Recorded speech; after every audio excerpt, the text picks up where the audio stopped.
¿Qué tal? ¿Qué tal? ¿Cómo les va? ¿Todo bien? Bien, muy bien. Me imagino que satisfecha después de lo que se pudo hacer ayer, principalmente con esto que es una medida que algunos dicen es electoralista, pero que viene a poner blanco sobre negro y de estricta justicia para los trabajadores y que es de una vez por todas eliminar el impuesto a las ganancias, ¿no?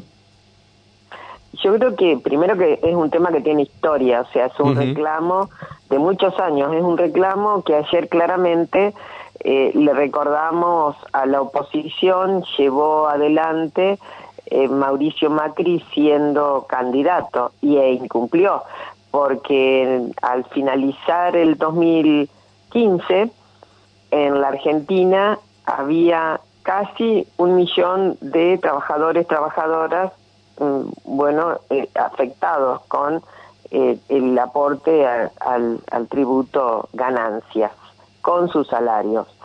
Y al terminar el gobierno de Macri, quien había planteado que iba a quitar este impuesto al salario, sobrepasaban los 2 millones. Ayer entonces quedó modificada la ley, con lo cual todos los asalariados que estaban incluidos en la cuarta categoría quedan fuera de ella, es decir, liberados de este aporte económico. Y sí es muy importante, además, otra modificatoria que incorporó el proyecto, la media sanción actual, que es la exigencia de que quienes tienen un ingreso asalariado que equivale o supera los 15 salarios básicos vitales y móviles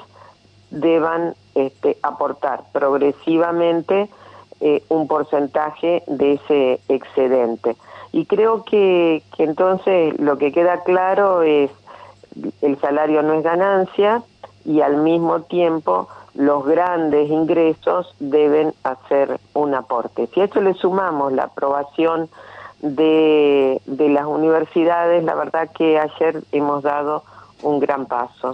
Y se puso también blanco sobre negro, Blanca, en este caso, en lo que refiere a las posiciones. Algunos discursos que son netamente electoralistas y cuando hay que verdaderamente marcar postura, evidentemente encontraron, entiendo porque seguí gran parte de la sesión, justificaciones insólitas para no votarlo, ¿no? En el caso, yo creo que el tema ganancias dividió a la oposición y el tema universidades también. Y sí. Ambos. Y creo que si uno pone la lupa ahí, y yo hablándolo con, sobre todo algunos radicales, que uno dice, la verdad que contrarían su histórica tradición de defensa de universidades, incluso en relación a trabajadores, trabajadoras. Así que en ese sentido fue bueno lo de ayer. Yo creo que los procesos y los entornos a elecciones deben ser de algún modo ejemplificadores de que cada cual diga si gobernó, qué es lo que hizo cuando le tocó gobernar. Y entonces ahí sí es negro sobre blanco a lo que vos te referís, sí. y qué es lo que uno dice cuando no es gobierno, y lo otro es el compromiso a asumir en el futuro. Ayer, respecto a las universidades, porque digo, para que quienes están escuchando sepan, aprobamos la creación de 5 universidades públicas nacionales. Sí. Nos quedan pendientes 3, una de las cuales es la de Entre Ríos, la Juan Laurentino Ortiz. Y creo que la creación de una universidad es justamente una apuesta al derecho a la educación y es una inversión porque las universidades las financia el Estado Nacional y en ese camino uno ve, viendo la historia de universidades creadas. Yo en mi condición de senadora en su momento, la verdad que aprobé y defendí la creación de otras universidades hoy ya están con importantes desarrollos, y yo la verdad que las visito, tengo reuniones con estudiantes, profesores, con sus rectores, y uno ve como mínimo 2 ventajas contundentes. La primera, el hecho de que la cercanía facilita la concurrencia y el tránsito en la formación, ¿no?, universitaria, de estudiantes, sobre todo los que provienen de familias de bajos ingresos, y se constituyen a lo mejor en muchos casos, en muchísimos casos, y eso porque he tenido mano a mano, primera generación familiar de llegar a la universidad. Sí. Un gran orgullo. Sí. Al mismo tiempo, el asentamiento de una casa de estudio, con esa inversión nacional que supone, implica también posibilidades de desarrollo en el lugar donde la universidad queda enclavada. Sí. Sea en Córdoba, sea Madre Plaza de Mayo, sea en Entre Ríos, sea en el Delta, sea en Ezeiza, así. Uno los ve, porque yo lo he visto en la de Avellaneda, la de Moreno, la de José Cepá, la de San Luis, la de La Punta, la de Chaco, la del Chaco Austral, que está en sede en Roque Sáenz Peña, o la de Florencio Varela, que lleva el nombre de Arturo Jaureche. Son universidades maravillosas, con grandes desarrollos de investigación, de conocimiento, de formación, desarrollo en medicina que está teniendo la Universidad Jaureche es espectacular, y la verdad que yo me siento orgullosa de haber acompañado sus creaciones, y en este caso, estas 5 de ayer, uno veía la alegría de los estudiantes que estaban presentes, sus profesores, sus intendentes o referentes de cada comunidad. Y bueno, pensaba, cuando tratemos la nuestra, va a pasar igual. Va a pasar lo mismo, en Entre Ríos, claro, porque en Entre Ríos hoy es la provincia la que está haciendo el mayor esfuerzo en formación universitaria por la cantidad de chicos que tiene la UADER. La creación de una nueva universidad sobre la base de la Facultad de Humanidades de UADER, que en sí misma supera la cantidad de alumnos de la UNED, del resto, por ejemplo. Y del resto, claro, de las casas que conforman la UADER, ¿no? Claro, entonces, así por supuesto, es la más grande.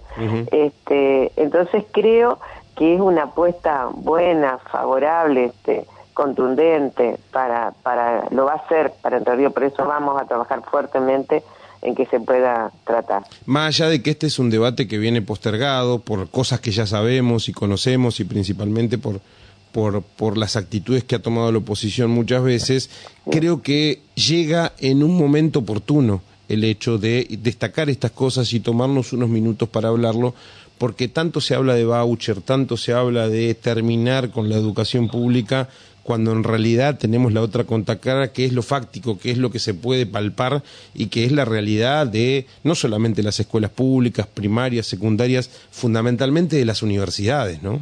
Y de lo fundamental que son para eso. Claro, pero por supuesto, pero ayer se daba la paradoja que quien fue ministro de Educación de Macri, de Frigerio, que fue Alejandro Finocchiaro, que hoy es el vicepresidente en mi comisión, la verdad que no tienen vergüenza en denostar la creación de universidades cuando ellos, siendo gobierno, desfinanciaron absolutamente la universidad pública, a tal punto que en el año 19 hubo una de las más grandes movilizaciones populares de las universidades. Me acuerdo, incluso también se movilizaron acá en Paraná reclamando por gastos de funcionamiento, o sea, lo mínimo, lo básico. Así que la verdad que digo, esta sesión también sirvió para eso, para poner en contracara esa postura. Lo mismo que Milei diciendo que vota ganancia porque odia a los impuestos. La verdad que esa es una burla, más allá de su voto, que no era necesario, no era indispensable porque nosotros teníamos mayoría para aprobarla. Bueno, pero en eso fue coherente porque es lo que él piensa, ¿no? Hay que poner lupa. Sí, lo que sucede es que los derechos tienen un costo. Ese costo surge del aporte de los impuestos y de la administración del Estado. Y ¿cómo sin impuestos se va a financiar la educación? ¿Con voucher, que era lo que vos te referías? ¿Qué es un voucher? Es un bono entregado individualmente a cada persona si quiere educarse. Me da la sensación que el voucher, Blanca, es como el escalón siguiente a lo que era en su momento el planteo de la meritocracia y el hecho de hablar de haber caído en la educación pública o en las escuelas públicas, ¿no? Es que se vincula, exactamente, ¿no? En ese esquema, en esa concepción que echa por tierra lo que es el derecho, un derecho en nuestra Constitución, como lo es la educación o las leyes nacionales, efectivamente reconocen a la educación como un bien público y social, pero además una obligación y estas definiciones contra eso. Y la otra cosa es que ese sistema de voucher se ha probado en algunos otros lugares, por ejemplo, en Chile. Sí. Y las consecuencias son tremendas, porque las escuelas empiezan a sucumbir en su funcionamiento. Entonces, una escuela en un barrio humilde o en una zona rural prácticamente no existe, no se puede autosostener.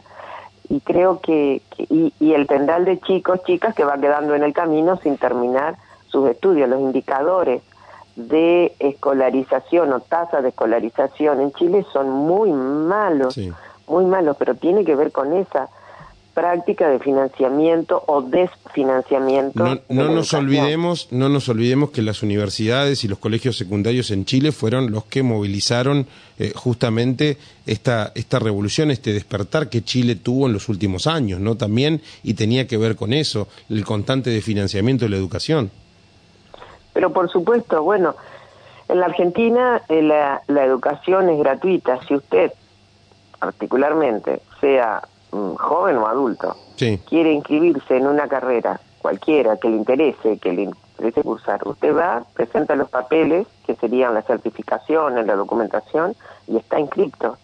Es ingreso irrestricto y usted está en condiciones de ser cursado. Eso no pasa en Chile, no pasa en Brasil, mucho menos pasa en Paraguay, digamos. En los trabajos que nosotros vamos teniendo con legisladores latinoamericanos, ahí uno ve esas realidades tremendas, donde ha prevalecido el interés económico y el de financiamiento de la educación y hace sucumbir las posibilidades de los sectores más humildes para acceder a la educación.